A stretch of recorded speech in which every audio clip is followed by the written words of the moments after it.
Production funding is provided by A. Reddix and Associates, Health Information Resource Center, offering short-term training for long-term professional careers in medical coding.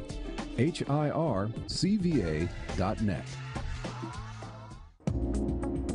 Discussing the issues and celebrating the successes of the African American community. This is Another View. Hello, everyone, and welcome to Another View. I'm Barbara Ham Lee. Our guest tonight is no stranger to controversy. He began his law career by jumping headfirst into the fight against massive resistance, Virginia's response to Brown versus Board of Education. He's also used his legal expertise to end discrimination practices in the workplace and to fight for representative fairness in the legislature. He is also the first African American to be elected as mayor of Richmond. Currently, he serves as a Virginia senator, representing the 16th Senate District. Please welcome State Senator Henry Marsh. Thanks so much for joining me today. Thank you. I'm honored to have you here. Thanks. You are traveling around the state, and you're the chairman of a subcommittee that is looking at commemorating activities that led to integrating the schools in Virginia, correct? That's correct. They're two separate activities. Okay. One, 50 years ago, the schools were closed in 5 localities in Virginia. And 55 years ago, Brown versus Board was decided. So those two events we were celebrating together. So you're still working, and you recently you met with the Norfolk 17, which one of those districts was right here. That's in right. Norfolk. And how was that meeting with them? Very inspirational. I knew the story from a distance, but to hear the members of the Norfolk 17 describe their activities and to meet the faculty members who taught them, it was a moving experience. A hastily contrived faculty was set up in the First Baptist Church, and they taught those kids for months and months until they were ready to go into the formative white schools, and they did a tremendous job. Now, WHRO did a documentary called Norfolk 17, and we're going to take a look at the timeline and how the whole massive resistance movement got started. It started on April 23, 1951, when 16-year-old Barbara Johns and 450 other students at the all-black Robert Russa Milton High School in Farmville, Virginia, walked out to protest the deplorable conditions they were forced to endure. Exactly 30 days later, the NAACP filed suit to end segregation in Prince Edward County's schools. It would take another 3 years before the United States Supreme Court would rule in Brown versus the Board of Education that segregation in schools is unconstitutional. On August 27, 1956, Virginia Governor Thomas Stanley announced the Stanley Plan.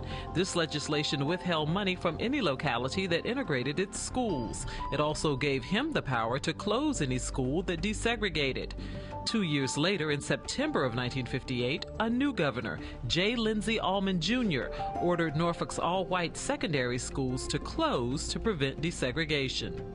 Comrades and allies, let me make it abundantly clear for the record, now and hereafter, as governor of this state, I will not yield to that which I know to be wrong.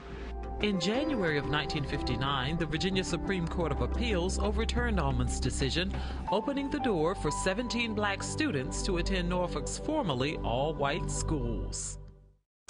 Now, you became involved in the mid-60s. Is that right? 1963. 1963, in terms of continuing the fight to desegregate schools, not only here in Norfolk, but throughout the state.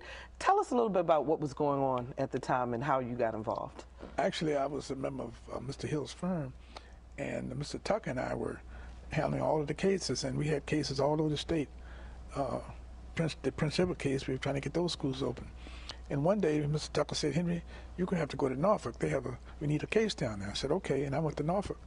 And that was in 1963. And I kept coming down here year after year until 1982, when I finally had the schools desegregated. I'd lose a case before Judge Hoffman in the district court, and I'd appeal to the Fourth Circuit. They'd send it back to him to correct his mistakes, and that went on. Come back in again. That went on year after year. And finally, one day I caught him out of town. He was in Arizona, and I got another judge. And when he came back, all of the schools were desegregated. 58% white, 42% black. The faculties were desegregated. and the students got free transportation. He called me into his office and said, "Henry, you tricked me." I said, "No, sir, I thought you were going to be the judge." But it was done. We hear a lot about, in the civil rights movement, about the emotion of it and people marching in the streets and so forth. But I'm curious from your perspective, because you decided to take this through the legal system and through the courts. So what kinds of strategies and discussions did you and the other attorneys have about how you were going to try to win these cases? Well, we met with the parents in each locality. I was involved in 63 cases. There are only 130 jurisdictions in the state, and I personally was lead counsel in about 35 cases. And we talked to the parents and decided to pick one as a lead plaintiff, and we filed suit. The state vigorously defended with the Attorney General's office, and they hired special law firms, private firms, and we beat them in almost every case. We got the schools desegregated. That must have been expensive, though. Well, we weren't getting regular fees. If I had been paid at the rate of the opposing counsel, I'd be wealthy now. But it was exciting, and we did a lot of good, and we eventually won. Mm-hmm. Then you met with the Norfolk 17 and students just today, and they were telling you about their experiences, and also the teachers who taught them during this period when they could not actually go to school. That was a very moving experience. That happened between 1958 and 1962, before I got involved.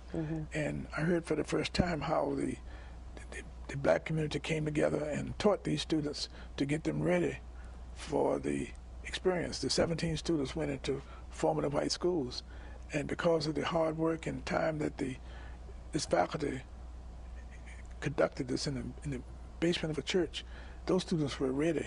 They went through a lot of torture and suffering and humiliation, but they toughed it out, and they paved the way for desegregation of the whole system.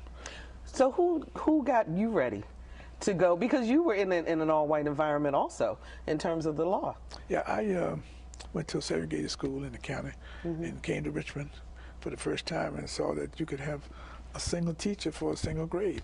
I had 7 grades and 1 teacher in a one-room school for the first 5 years of my career. But in Richmond, it was a segregated system, but the teachers took a liking to me, and I worked hard. And one day I saw Mr. Hill. I went to Virginia Union for college. I saw Mr. Hill on TV, and I went down to hear him. And Mr. Hill was one of the major litigators of the case for massive resistance. Mr. Hill was voted the #1 Virginian of the 20th century. And I heard him, and I decided that's what I wanted to do. So when I was in college, I read in the paper that there would be a hearing to see whether the state would amend its constitution to permit public money to go for segregated schools. So I went down to testify. I was the only student, 37 speakers. And when I finished, Mr. Hill said, "Boy, that was a pretty good speech." I said, "Yours wasn't too bad either, sir." He said, "What are you going to do when you grow up?" I said, "I want to be a lawyer like you." He said, "Why don't you come and join me? I need help." And I was a college student. I hadn't even gone to law school. Wow. And we shook hands on an agreement. I was going to work in his firm. From that point on, I knew what I was going to do. And so you went on through college, finished law school, and then went to work for him? Went to work for him, and it was the most wonderful experience. He left when I first got there, left with me and Tucker for 5 years, then he came back. But by that time, we were fighting first we had to beat rash resistance. It wasn't over until in the mid-60s. And then we had to desegregate the schools. Right. And then 1964, the Voting Rights Act, Title VII, employment, all of that was passed. So we litigated employment cases, voting cases, every kind of case you could. As a matter of fact, one of the cases that you would lead litigator on, I think it was Brewer versus the Norfolk School Board, and that case then determined that everybody had to come up with a desegregation plan. Is that right? Well, actually, it was New Kent, Green versus New Kent. Oh, okay. The state had a freedom of choice situation where whites could choose or blacks could choose to go to the opposite school. And in 1966, the Supreme Court ruled that you couldn't do that anymore. You had to have a system that was desegregated. You couldn't have a white school that blacks could go to. So that's when it really started. Brewer was the extension of the Riddick case. When I refiled it in '63, it was Brewer Carlotta Brewer. And that was the case I litigated from 63 until 82. Until 1982. And that really had to do with busing in Norfolk. Busing, we had to integrate every school and the faculty and student body. And that was for a big city like Norfolk, that was quite an undertaking. Was there a lot of resistance in terms of faculty integration? Well, the faculty didn't resist, but the school leadership did, and the school, you know, they hired lawyers to fight us, and we had experts. The Justice Department intervened, and finally we won when Judge Hoffman was out of town. Which was a great tactic on your part. So I'm curious about the discussions you all had as you presented the opportunity for actually taking kids from one side of town, having them go to schools in the other, and so forth. And part of that was designed to stop white flight. Well, actually, busing has never been an issue in Virginia because most students got to school by busing. As long as it was segregated schools, they didn't say anything. In fact, most blacks didn't have buses. They had to walk. I walked 5 miles every day to school and back. But the white children were bused all along, so busing wasn't an issue. The question is, would the schools be desegregated? And they came with all kinds of excuses. But eventually they ran out of excuses. So when you see schools today, because people have moved out, because urban centers tend to be minority students, it seems like we've gone back to segregated schools. How does that make you feel? What do you think about that? There was a court case that would have required the school districts from the suburbs and the city to be combined, and we lost that case by 1 vote in the Supreme Court. And because when we lost it, that meant that the white schools could stay white, because by that time, the population has shifted. The whites have flown to the suburbs. So, but eventually, cities like Norfolk, where there was still a majority white population, you still had a large measure of desegregation. In cities where the 90-some% black, 60 to 70% black, then you couldn't have much effective desegregation. But that was done by the Supreme Court when it gave the South time to get ready. They took that time to build private schools and to do other things.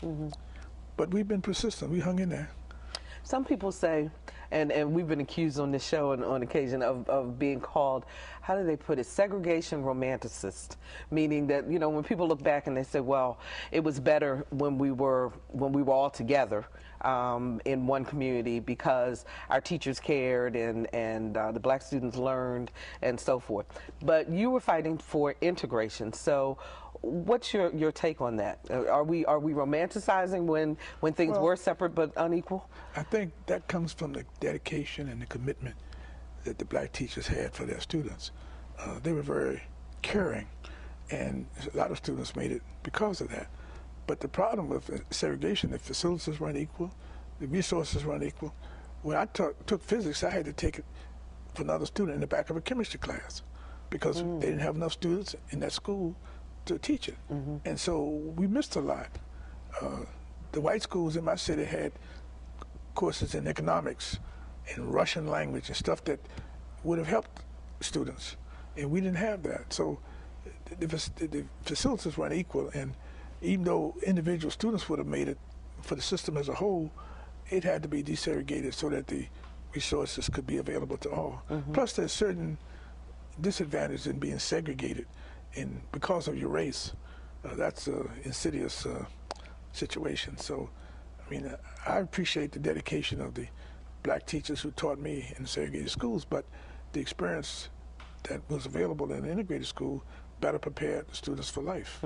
Not to mention that we all live in an open society, so we've got to be able to assimilate and integrate across the board. You did a lot of work also with employment practices. Yes, I handled the first case that required the end of the departmental seniority system.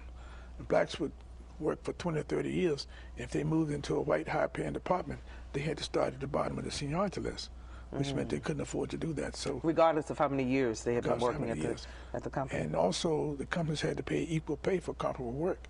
That was a scheme where they did the same job in the black section, and they paid $2 or $3 an hour less. So that had to stop.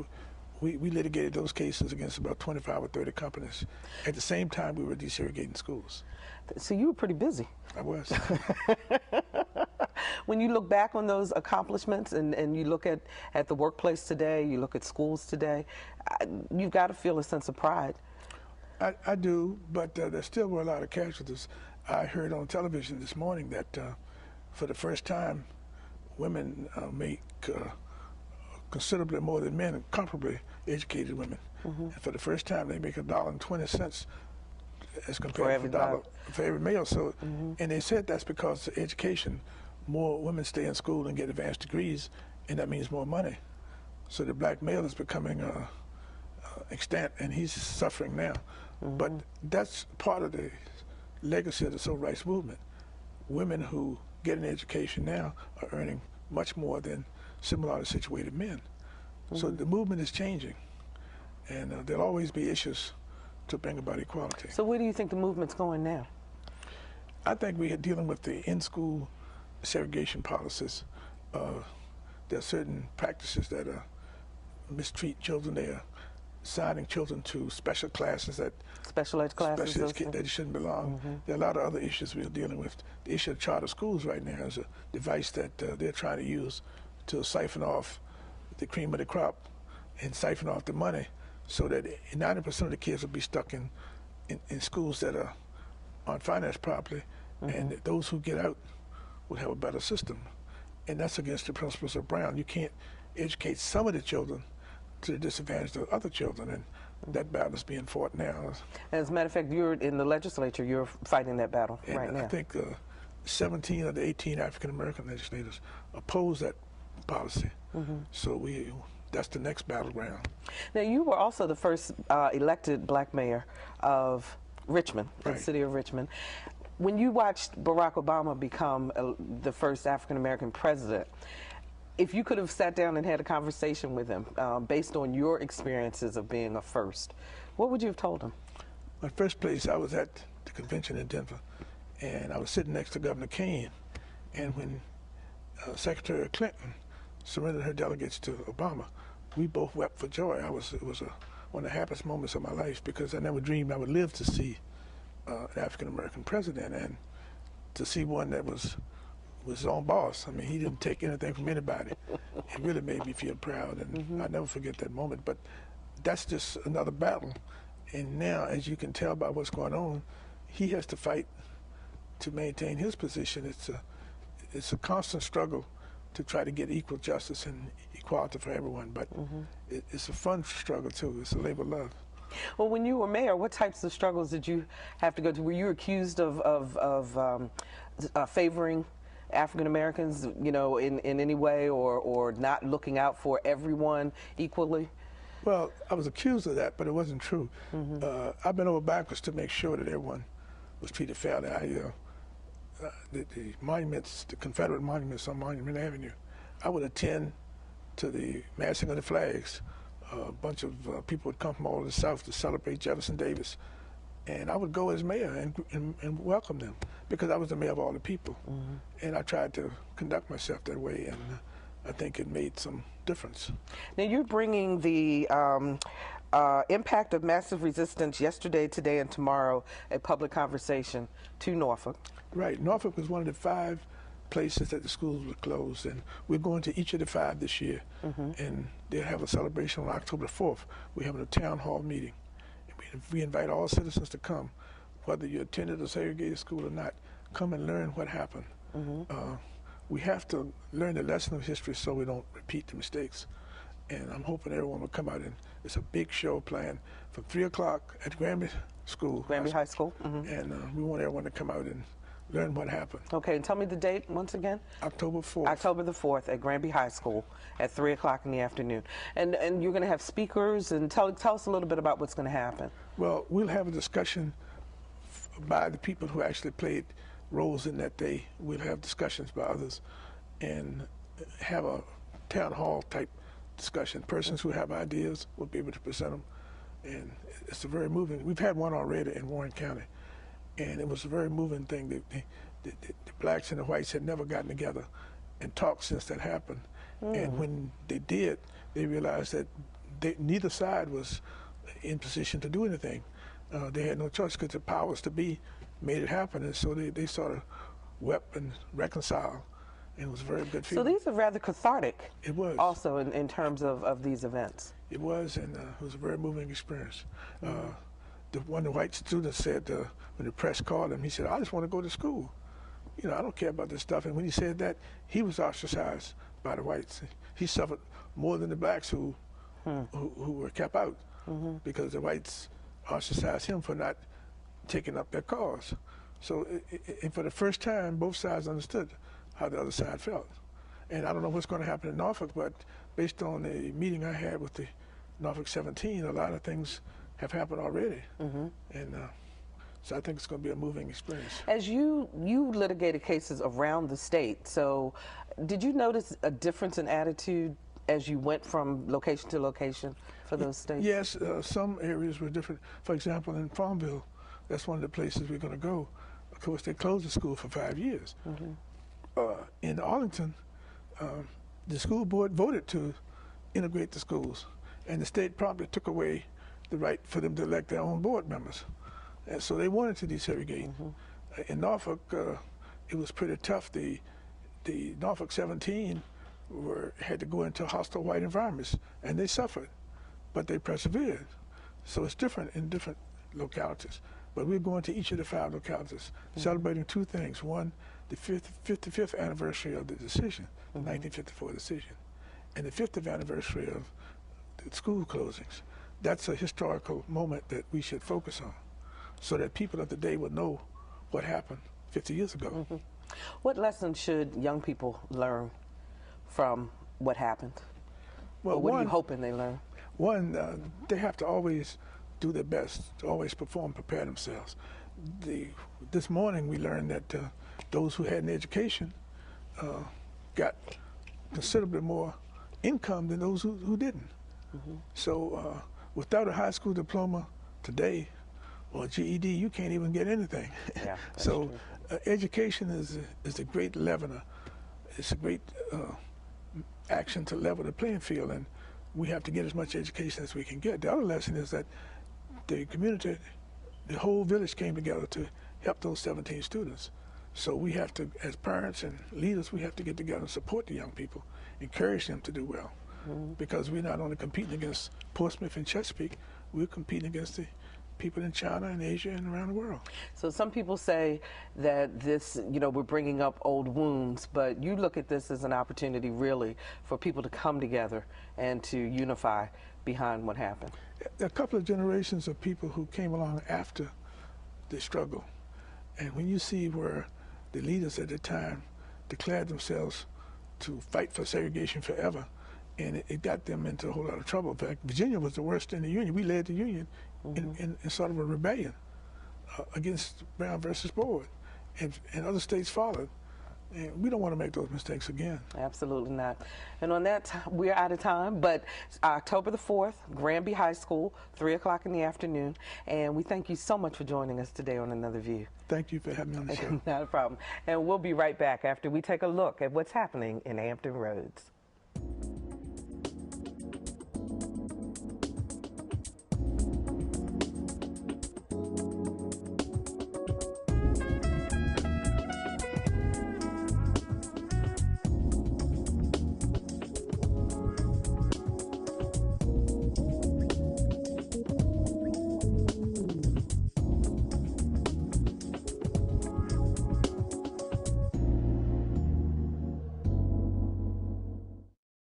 Before we leave you this evening, I want to talk to you about a potentially life-saving event happening in Norfolk next week. It's the 2010 Man Up for Your Health event, and it's all about prostate cancer. Sponsored by the Hampton Roads Prostate Health Forum and other community groups, the event will include a prostate cancer walk, followed by educational sessions, a continental breakfast, and free, yes, free DRE and PSA testing. Men, come out, get tested, become informed to better take care of your health. And women, encourage the man in your life to get tested. It's just so important. The 2010 Man Up for Your Health is Saturday, September the 11th at Mount Gilead Baptist Church in Norfolk. Remember, everything is free, but you must register by calling 1-800-736-8272. Next week, we take a look at the issue of infant mortality in the African American community. We'll see you next time for another view. Production funding is provided by A. Reddix and Associates, Health Information Resource Center, offering short-term training for long-term professional careers in medical coding. HIRCVA.net.